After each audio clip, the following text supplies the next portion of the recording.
So, who do you play? Who's your main? What character do you use?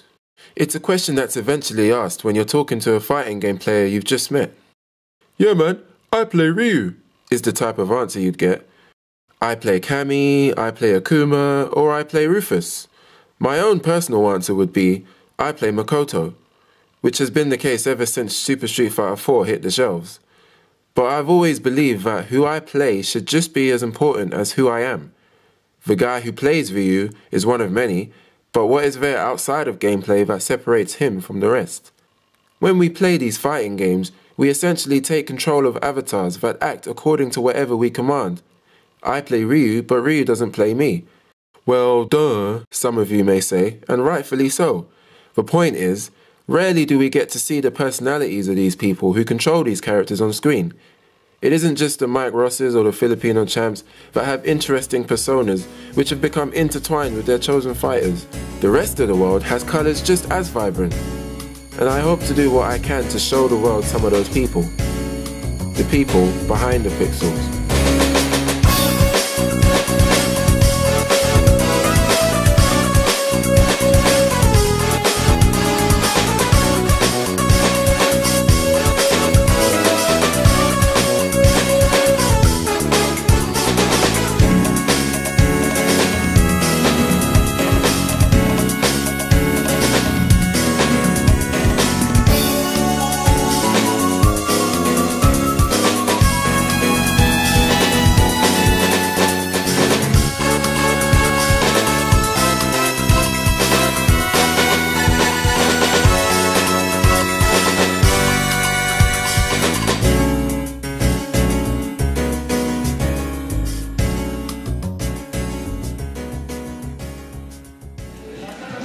My name's Logan Summer. I run Winner Stays On events right here in Gaming Base Trocadero. We've been running for about a year and a half now. I'm quite new to the fighting game community, even though I'm like older.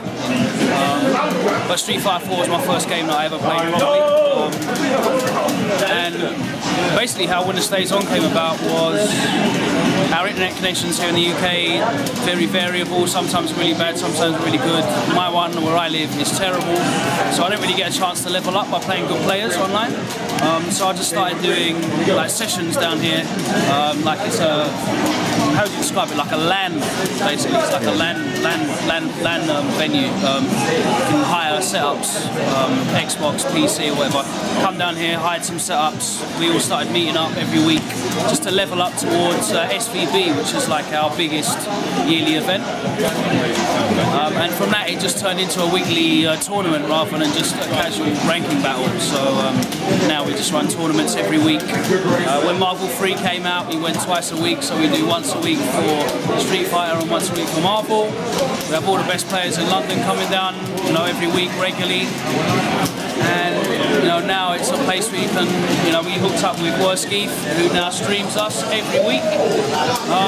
And now it's become a place where you can either lock in and watch some of the greatest players in the London area play, or come down and take part and level up yourself. You know, that's pretty much all it is. It's just a place to come down and level up your skills. It's not like a super serious tournament. It's just come down, play good players, learn a little bit, and you know, socialise and you know, get some of that community spirit building. And that's really what Winner Stays On is all about.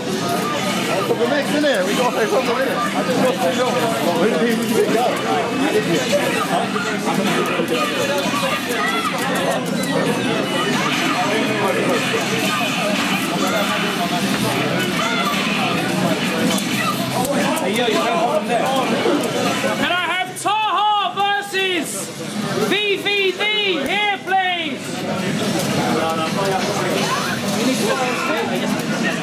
Someone please lend VVV a stick. Sorry. My nickname is The Prince, and I've been playing games for too long. So at least now, I'd say about 20 years I've been on, like, you know, the fighting game scene. I don't know, whenever I see interviews with Alex Valle, I say to myself, you know what, I could be the Alex Valle of the UK, but with less skill. So, you know, I can still, like, you know, give these little ankle biters some trouble. But, you know, these young players that come in, I can give them trouble.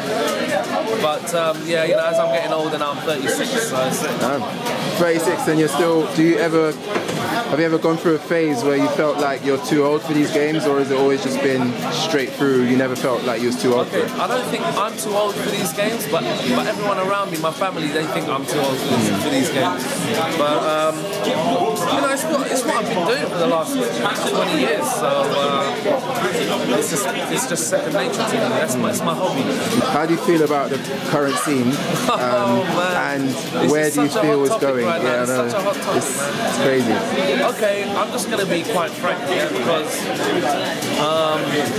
I've seen every single scene. I've seen every single scene since Fighting Games blew up. So since Street Fighter 2, which is when Fighting Games blew up, I've seen all the scenes and I've been through them. And to be quite straight, this is the worst scene out of the lot. Not because of the numbers, it's actually a good amount of players. It's not it's just generally the attitude of players. I don't want to be too harsh, right? I'm just saying. No, go on. If you want to be harsh, this is how I feel. Go for it, man. Because I've been through it all. Maybe it's the age difference now. You know, I'm twice their age now, so maybe it's hard to, you know, communicate with them and stuff. But yeah, anyway, I don't like the scene. A lot of people around me, like who are at my sort of, you know, age, they hate the scene. So really, old school guys, they don't like the scene. No.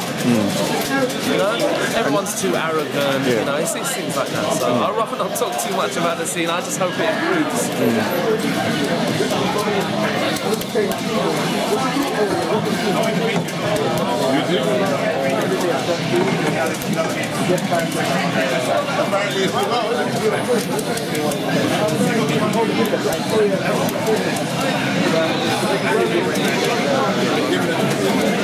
I think it is a step in the right direction, like, but I think they've taken like one step forward and one step back, so it's almost like you ended up in the same place. It's like they. In what way?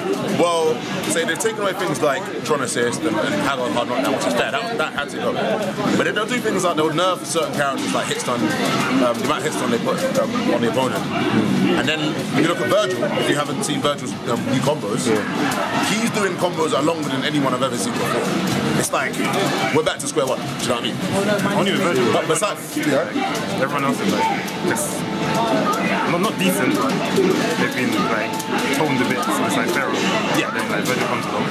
Yeah. Starts bringing up the BGs. Brings out the BGs. And they've done some like buffs and nerfs that are like pointless in my opinion. Like Dr. Doom's life kick is just. Why did they buff Wesker so much? Yeah, like, I don't know. Do you know, the thing is, they didn't really even buff him that much. They just kind of they did nerfs, and people thought those nerfs bad, when they definitely didn't. Like, Never really known that glass thing is buffing, like. Okay, glass swing is a buff, definitely. That's a major buff. However, like, the gun not floating as much as it did, everyone was like, oh my god, he's not going to be as good as he was. And he clearly still is. In fact, he's doing even better now. With him, yeah, it's like, they've definitely taken one step forward. Agreed. They went one step closer to like balancing it. Just gave him the glasses thing. So are you guys going to be like using brand new teams, or are you just going to configure your old teams type of thing? I'm going to use my old team. Straight old team. I'm going to flip-flop. I'm going to jump between old and new as well. I don't know, man. I just think this game is definitely is a step in the right direction. But like, they need to tweak up. Like, team aerial combo is still a problem as far as I'm concerned. Like, They made it worse. It's like, they made it worse. They made the wallbounce one take away a bar. Yeah, they made the wallbounce don't take away a bar, but it's a guess. They can't put like a cans like guessing game within the game like that, within a competitive fighting game. It don't work. In my opinion. And I just, you know what I mean? Yeah, it's not Mario Party. You know what I mean? You know, But why did they add the colours? Does the colours help you anticipate, or is it still pure guessing? I think it's meant to help you anticipate. But it's You have to have like some next reaction. you must have some like one frame, I don't know, Roll voice reaction. between like your eye seeing it and your hands moving like one frame. Because otherwise it's not going to work. It's not going to work. Wow, boy. It's not, yeah. It's definitely like the new characters. I think another thing though, I'd say say the thing about the new characters. Obviously, one of the most popular characters is going to be Virgil Strider. Virgil, them knowing that he was going to be the most popular character, have made him ridiculous. I don't think that's something they should do as far as balancing goes. I think like the less popular characters should be more powerful. Or like, or no, but do you know what I mean? Stand a chance, but like, do you know how it's like? No one used MODOK, right? And MODOK is good, but like Wesker is one of the most successful characters and probably one of the best characters. Do you know what I mean? Like, he's top 5 definitely. And I just don't like. They knew he was going to be popular. Do you know what I mean?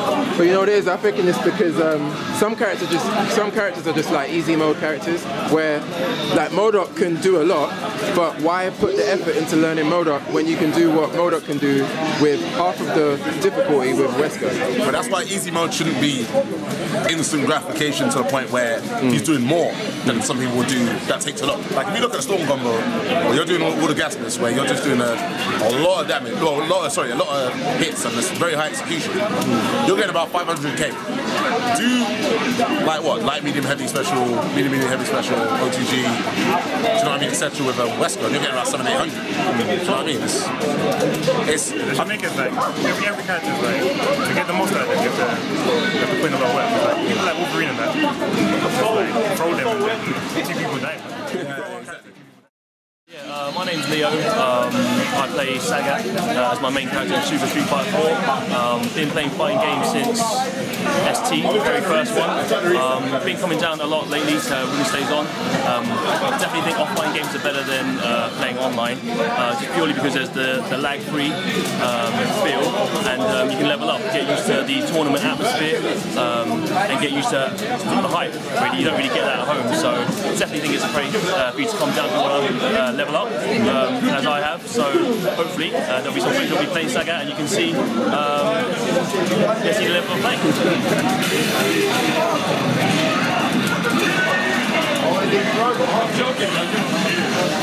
That guy moved too intense. I heard you in the background. I was like, what?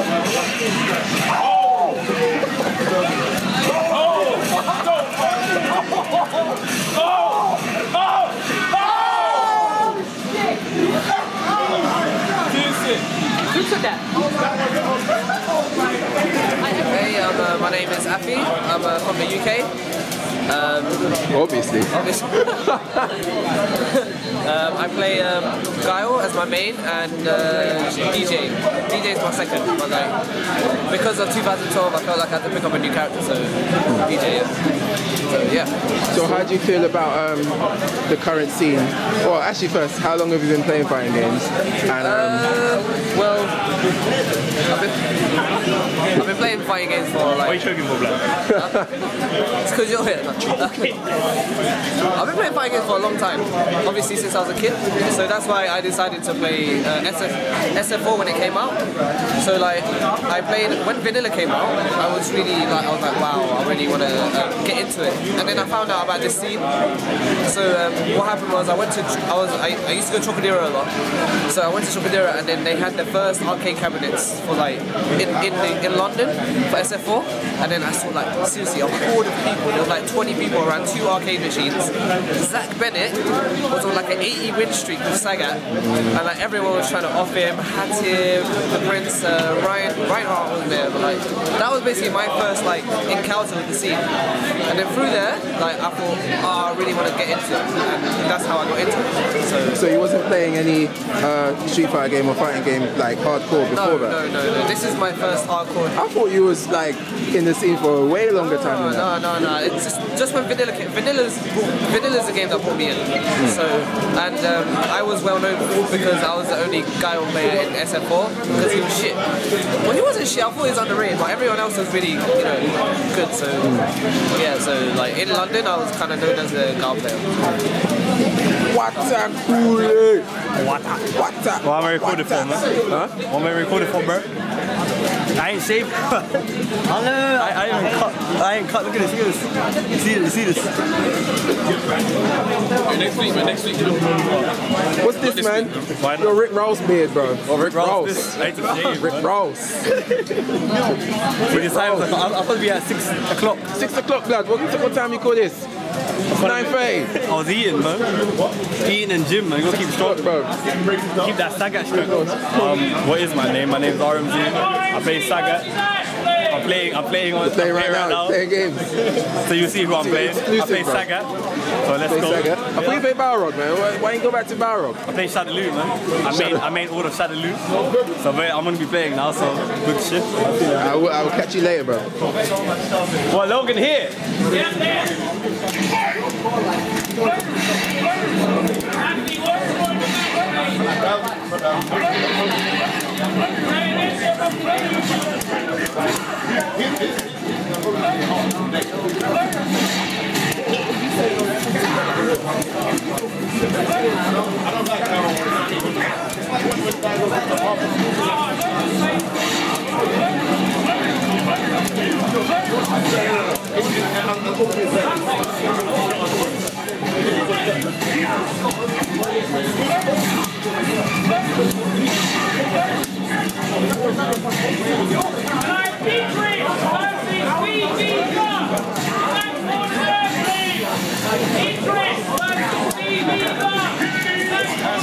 It's like it doesn't matter how good you are. Whereas in loads of other fighting games, you've got a low tier character. If you make the effort, you might do well. You can steal it. Whereas in this, you got a low tier character. You're fucking doomed. It's over. Like there's no way that Fei Long is going to get beat by Gen. There's no way. There's no way that like. No way that Necro's beating fucking Tom Lee in the third strike as well. In all honesty, I don't think Gen's that bad. I mean, he can be favored. His ground game's really good. Gen's got one of the best really, you see this game, you think that I've played him for this and it's taken me this long to realize.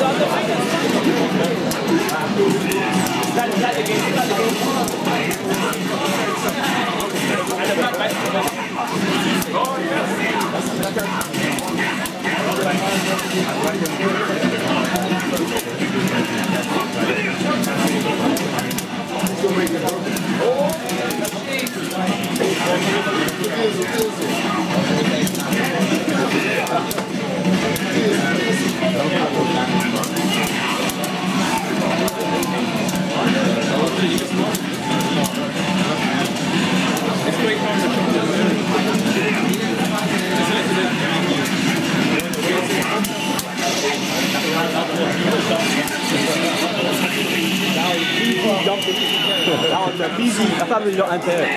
See, that's when you don't anti-air. BGs. What's BG stand for? Bad games. Bad games. Bad games, brutal games. Bad games, brutal games. But ugly games. That was BGs. There's not the lingo that flies around here. I don't know what to start. Tell us about the lingo.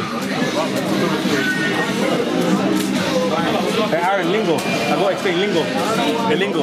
Our lingo. What lingo? I don't know. Where do we start, man? What lingo? I don't know. You can't reveal the lingo. Can't reveal the lingo. Can't reveal it. Not outside, man. Not in public. It's not being published, man. I don't even know. I don't even know where to start, man. Where does the lingo start from, man? What lingo though? Is it game side? I don't know. Yeah. Game side. Where does it start? I don't know. So BGs, start with that. Oh, BGs. Oh, bad. Okay, alright. Well, I mean, basically, when the Stays on the season started, we just started like chatting bare amounts of nonsense.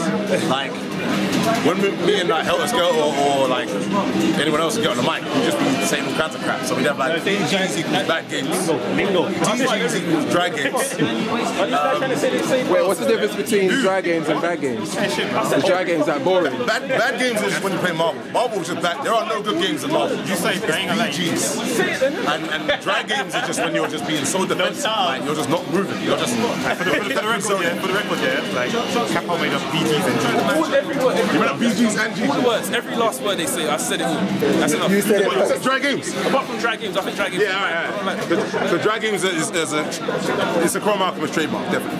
Okay. And I'm Chrome Alchemist, by the way. No, So you're responsible for dry I'm games? Chrome Alchemist. Well, it's either me or Helter Skelter. Okay. We made up drag games. I think it was me. Yeah, no, it wasn't. So what is this place like? Oh shit, you know what I'm saying? this place here is that it's just a place where we rent games, so gaming base, owned by HMV. So you come here and then you rent for a couple of hours here, and you can rent them in the games you want. Well, where's my boy? Your boy? You got a pentakill. Oh shit! Right here, this is League of Legends. This is the game I was telling you about. Anyone doesn't know League of Legends, you need to. I know League of Legends. Not you. I knew League of Legends before you did. Yeah, you play StarCraft. Nah, I ain't gonna get involved there. Yeah. But this game is hard. One day it will be as big as the StarCraft is, maybe. But it's big already. But it's big, but one day maybe. Bro, have you seen Blizzard Dota? I forgot to put it on your wall, bro. Dota 2? No, not Dota 2. Blizzard's making their own version of Dota. Are they? Called Blizzard Dota. But it's for Blizzard fans, so I forgot. I forgot, man. What's he playing? What's this? I don't fucking know what this is. Looks like a Railroad Tycoon. You know what that is? Some game where you build railroad tracks. Get the fuck out of here. Well, this guy's playing Plus. He's playing social networking. He's playing Wikipedia. You know what I'm saying? Oh, we got guys playing WoW. Playing WoW. What's he? Looks like a priest. Oh no. Wait, what is he? No, he's a hunter. He's a hunter. Good shit, man. He didn't very happy about getting recorded. So like he was going to slash when we come when the play's on, we just take care of that area over there. That's the area we take normally, just there over there. So just that section there, because we can't get really big venues like America do. Will it ever be possible that they'll expand this area to like this area here? We're telling them all the time because we need much more space than that. If we even just had a corner of that whole section, we'd be fine. But can they do it though? Because they'll have to remove some of the... They can. Wait, they don't even have to remove setups because it's all monitors. Yeah, that's what they need. We always need monitors. All you got to do is replace them with 360s. Yep. If we could do that with them, like somehow strike a partnership or something like that, or sponsorship, then we could do it. But the more we show interest here, the more they let us off. Like when we first started, we had to pay for setups. Now every Tuesday they give us setups. So hopefully as time progresses, we get more and more space. They're like, unlike America, we don't have like big halls, random spaces in like Arizona, Texas, or wherever you're going, and then we don't have big spaces where you can just go and play. Like we just come all the way here to play. We ain't got bare consoles. We don't have loads of consoles either. So we just play. Femi. Oh yeah. My brother. How are you doing now? How are you doing? I saw you on the stream, man. In Canada. You know, I said to myself, oh. It was a hard time, Joe. How did you get the visa? It was a hard time. You know, the men at the border, they asked me so many questions. Oh, what did they say? They asked me for my mother's maiden name, and then they said, why is my passport red? Oh! Can you believe it? You should have told them to go and suck a dick. I was thinking they should just go take a walk in the river with the devil or something. You know? Dance with the devil. They drink some blood from cows. Listen to Rick Ross and Jay-Z and all the rappers in I saw you on the stream. I said, oh, he's my brother. The woman, she said to me, why is your passport red? Oh, can you believe this? Even now I am mad thinking about it. So we are doing a video to try and showcase the players, you know, to show the personality. So I should talk in my normal voice then? Yeah, you should talk in your talk in our normal voices. So that's kind of, man. Hey, so you can introduce yourself. I had like about 25 money matches in Canada. Yeah. I won about 10. I lost 15. So that goes to show the standard there is, you know, that was serious. And I think the only like big names I actually beat was Laugh. That's it, really. What, did you go through the whole thing using Ibuki, or did you change it? Only Ibuki. All my other characters are rubbish, you know? So what happened was, a money match infiltration, he beat me 4-3. He was winning 3-0. I brought it back 3-3. Had match point, he brought it back 4-3 to him. A money match Tokido, I lost 3-0. He just plays the, he knows so much about the Ibuki matchup. I money matched Ricky Ortiz, I lost 4-3 and 3-2. Close every time, but he just kept on. The guy just doesn't stop dive kicking, man. Ricky? Yeah, you think to yourself, okay, I've reversed him a couple of times, so he's not going to bother this time. Let me just throw him. He's not even going to tech. The guy's still doing dive kick, and as soon as he hits you once with that life bar, Ricky Ortiz is serious. Like, that was fun playing him. And Filipino champ, best Dhalsim in the world. Bro, he's sick. Best I've been telling everyone. Wow. What, did you money match him as well? We money matched twice. I was winning 4-2. I had match point and I had the killing combo and I dropped it. Then he won that round and then he came back and beat me 5-4. So I was so in this. I was like, run back. Came for the run back now. And he won 4-3. So I couldn't beat the guy there. I would douse him. Yeah, champ is sick. Champ is serious. Like everyone feels how they feel about his personality or whatever, but you know, he seems much nicer in person. I don't know if he was nice, but he seemed like a genuinely nice guy in person. So, you know, and he's arrogant because he knows he's sick. He knows he's sick. So. Which is arrogance that is welcome. If you're good, yeah, you deserve to be arrogant. Like it's misplaced. Yeah, you know, he's using a very limited character.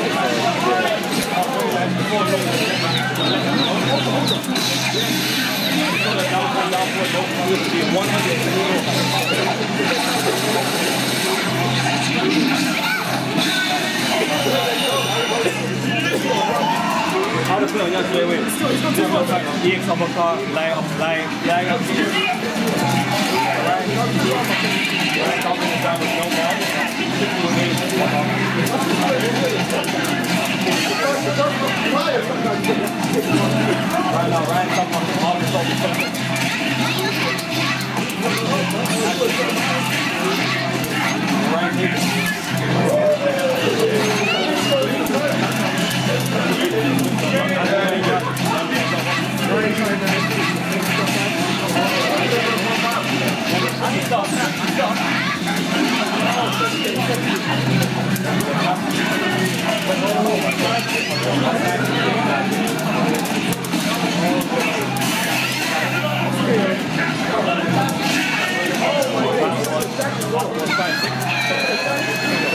Canada Cup was brilliant. Definitely, I mean, I'm not going to say it exceeded my expectations. I didn't expect anything, but in a good way. I mean, I knew it was good. You know, I wasn't expecting it to be a bad event or anything. But it wasn't just good, it was amazing. It was a really, really nice time. We were appreciated all the way from Europe. You know, Lapchi did a great job getting us out there. Competition was fierce as well, obviously, top players from all over the world, Singapore, Japan, Korea, America, you know, Canada. So, no, it was a really good time. It's also a very positive time for us from Europe because we're always looked at as the underdogs, but I think that our performance over there, and you know, I think maybe in the teams we didn't perform so well, but who cares about teams when it's only one game? You know, if anything, that's the most insignificant part of the tournament because it's only that one game. You know, I mean, Flo beat Kazunoko, but Flo is not on Kazunoko's level. So it's just an example of how things can just not work out in the team event. I much more value the singles event where you have a best of 3 chance. So you can lose the first game, you know, to a random ultra or whatever, but you're gonna improve on that and not let that happen the next time. And you're gonna work your opponent out with the time given. I also think the best of 3 is not, you know, the greatest set length, but it's still better than one game. So yeah, and I do think that, you know, with randomness aside in one game, you know, you can see I'm salty about teams, isn't it? Proper salt, but I'm not going to deny it. I'm very salty about teams, man. No, but that's cool. That's cool. You know, everyone did their thing, and it's cool. Everyone came to represent their country, and everyone did a brilliant job.